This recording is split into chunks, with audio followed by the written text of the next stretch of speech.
another issue that we should be looking at is that some are saying that there are some traditions or some practices, either Islamic or Arabic, that by modern, demands may no longer be tenable. Is that? Do you have? Do you have any problem with that? Do you have? For example, give me an example. This is just one of the examples that I'm talking about. That's what I'm saying. You see, I agree with you. We don't allow noise pollution because it's harmful to some other people, but some concessions should be given. I'm not saying that after call to prayer we should just be talking, hey, Baba Rashida. No, I'm not saying that. What I'm saying is that allow them to call. Call to prayer is just 5 minutes. We know what people are doing for us. Thank to our governor in Lagos State. He is trying in that regard. The issue of not having party to block road. Gone are the days. They will do it. And they will disturb you. But for Salat, allow us for that 5 minutes. Call to prayer after it. Nothing else. And we wait for the time. Alhaji Badrudeen is still here with us, the president of the Muslim Society of Nigeria. He's speaking to us about Islamic fundamentals and some of the things that all of us can actually begin to understand and share and empathize with the adherents of the religion. Don't go anywhere. It's still Close Flow. We'll just take a short break and then we'll be back.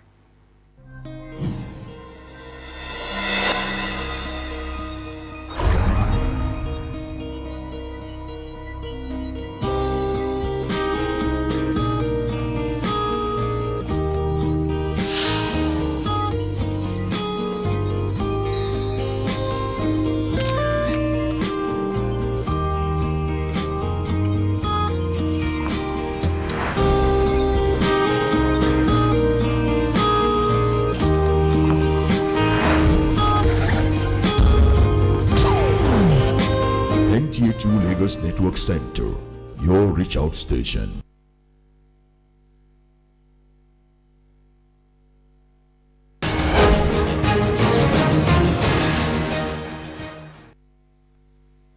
Yeah, thank you for staying with us. It's still Close Flow here on NTA2 Lagos Network Center, and we still have Alhaji Badrudeen with us. Now,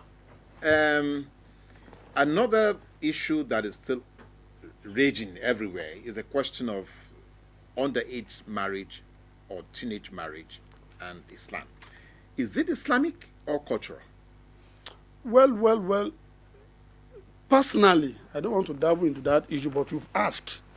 You see, the issue of early marriage is contentious. Let me use the word. Like that. Because some culture may be alien, some particular culture may not be accepted in another tribe. So, the same way, the issue of early marriage, some people, some culture accept it, particularly in Nigeria, the northerners. And nothing wrong with it, because in as much a lady is ready psychologically and otherwise, and if that particular lady is mature enough and ready for marriage. You're a scholar, yes. So we have to be very careful. Okay. We are saying a lady, not a child. Okay. A 9-year-old is not a lady. Okay. Where I'm going in that area is there is differences in physiological development of different children, whether child or whatever. A 9-year-old girl may be mature than a 10-year or 12 years old at times.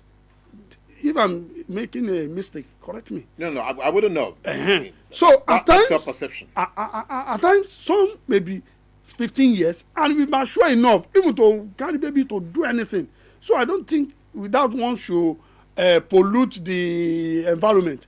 If you look at the polity now, that's what they are discussing everywhere. At the House of Assembly, National Assembly. When we have the pressing issues to be discussed, we have the issue of ASU there. They are there. They are on strike now. Nothing has been done on it. I just heard from my colleague now that one of his ward supposed to resume back to Yabatek. And what we had in the news that all these polytechnics, they've resumed back. They didn't open the hostel for them.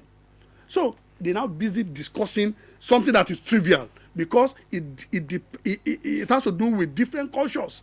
So I don't think that what you need now is the issue of anybody that want to let them go ahead. If their own culture permits it, don't criticize them. Don't label them. So because that is their own culture. Well, So I think really, if also like you said, that we must find a way to understand, others, from where they are coming from, and I think it's imperative that Islamic scholars like you, who are a little bit, who are educated, who are, I mean, elitists, in thinking, should be able to engage, other, non, Islamic Muslim. persons, yes, to Eh? let them understand exactly what the issues are, wait, because I don't think it is that trivial. Because some people, the fears that they have is that those children are being deprived of their rights, just like you said. If you don't allow me to practice my religion the way the Holy Book says, that means you're depriving me the rights. So some people are of the opinion that these children are being deprived their rights, by getting them involved in these early marriages. well, that area, we want us to be very careful, as you said earlier. You see, some people like the Northerners and other people all in the other part of the world, they will not agree with us on that issue. that That's why issue. I want us to leave it. Anybody that want to do it, don't blame them. And those people that are afraid to do it, don't criticize them too. Like some people today in Nigeria, I don't want to mention the name of that tribe, they will be as old as 40 years before they get married. But Yoruba is salient. They say, when you are 40 years, even they will be praying. Maybe that person is not upright. Maybe he's not complete man. So why some said early in as much is not against that. Like now, they are not denying them their education. I know my wife served in the north doing his youth service corps. She told me that there is a particular girl in her class, maybe just 3. When they have their break like this, the son of that particular will rush down to meet her. Why you disturb her? That is my first son. So they are educated too. It can't affect their education if that is what they believe in. So we should not criticize them and should not pollute the society. We should not have problem. Look at the National Assembly. That's what they have been discussing. And at the end of the day, they put into voting, and the early marriage people won. It's not like no. There was no victory as such. It wasn't that the particular clause was not removed yet. Okay, but the telephone lines are opened, so you'll be, of course, now be invited to call in and engage. Our guest. 1 or 2 questions, or want to make comments. Additional comment to what he's been saying here. Now let's move on. The question of Islamic scholarship, that is studying deeply what the Quran says, what the Quran demands, and then interpreting it, seems to be another issue. A lot of people are saying that, look, there are so many things in the Quran that some scholars misinterpret, or they interpret to satisfy their own egos or selfish interest or vested interest. Yeah. So how do you deal with that? Well, anybody that does that is not a good Muslim, and Islam will never allow such, because we thank God our own religion, particularly the issue of Quran, most especially, we have what we call tafsir, the exegesis of the Quran itself. One ayah like this, the prophet will explain everything to us. That what Allah is saying on this verse is this. So you should not interpret outside that. Hello? If you interpret outside, you are not a Muslim. Hello? For your own egocentric interest. Hello? It's not allowed. Hello? Oh, we lost the call. So, our first call. Because of your own egocentric interest, you now allow your own this thing to support that. No, you should not do that. It's very bad. In fact, in Islam, it's a sin to misinterpret Quran, to give the meaning or interpretation to a verse of Quran which does not belong to that verse. You have committed a great sin. Yeah, but we also have divergent views, even among the body of Islam itself. Okay. You have the Shiite Muslims, you have the Ahmadiyas, and sometimes, these different groups, they actually voice or opinionated differently on some critical issues. Yes, they will never deviate on some fundamentals. 1 second.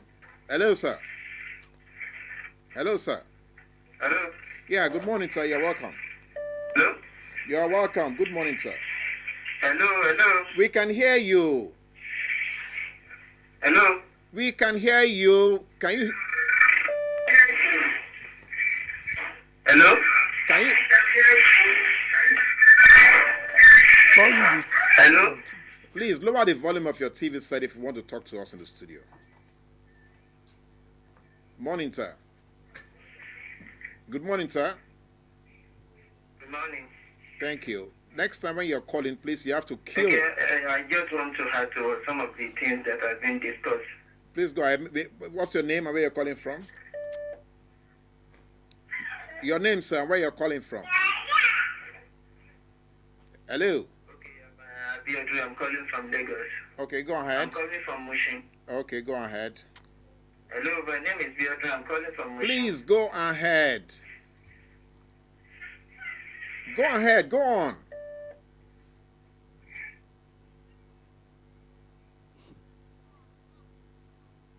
We can.